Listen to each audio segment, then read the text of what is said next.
C'est quand même plus joli avec des bandes noires, non? Eh mais salut quoi! Aujourd'hui on va parler des fameuses bandes noires. Aïe! Oui, ces fameuses bandes noires là, c'est trop tôt là. Donc comme je vous disais, je vais vous montrer plusieurs manières de simuler l'effet bande noire. Attention, c'est bien une simulation.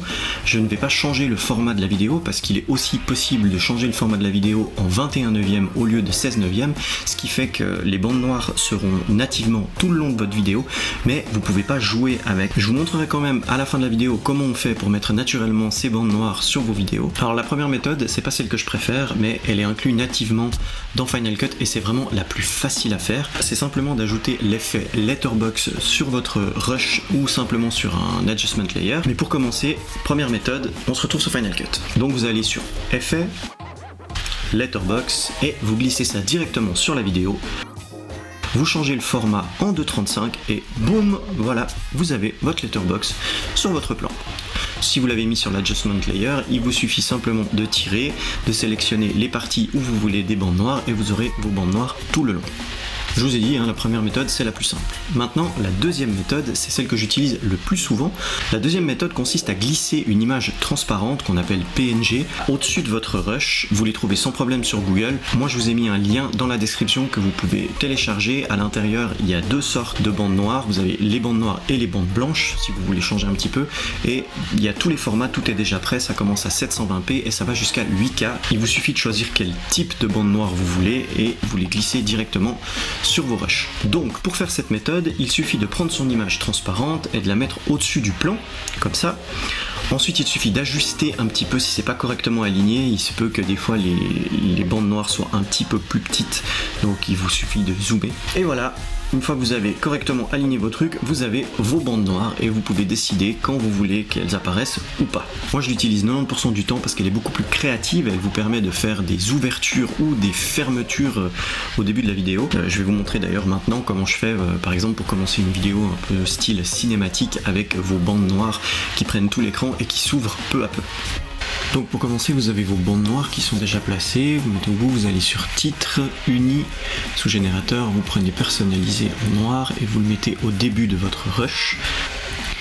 Ensuite, vous allez choisir, vous allez zoomer un petit peu dans l'image pour éviter qu'il y ait des bandes blanches et vous allez mettre votre image à peu près au milieu. Ensuite, vous en ajoutez une deuxième et vous faites pareil avec la deuxième, vous zoomez un petit peu pour éviter les bandes sur les bords et vous mettez au milieu. Ensuite, vous vous mettez au début du plan, vous activez une keyframe, vous mettez la keyframe à la sortie du plan et vous allez changer la position de votre image de manière à ce que ça fasse une ouverture. Vous faites pareil sur l'image du dessous, vous montez votre keyframe, hop, voilà, vous descendez votre page et on va regarder ce que ça donne. Donc là vous avez votre ouverture et maintenant si vous voulez fermer un plan, vous faites la même manière mais dans l'autre sens. Vous faites en sorte que quand vous arrivez au bout de votre rush, vos deux images se rejoignent, vous mettez vos keyframes et le tour est joué.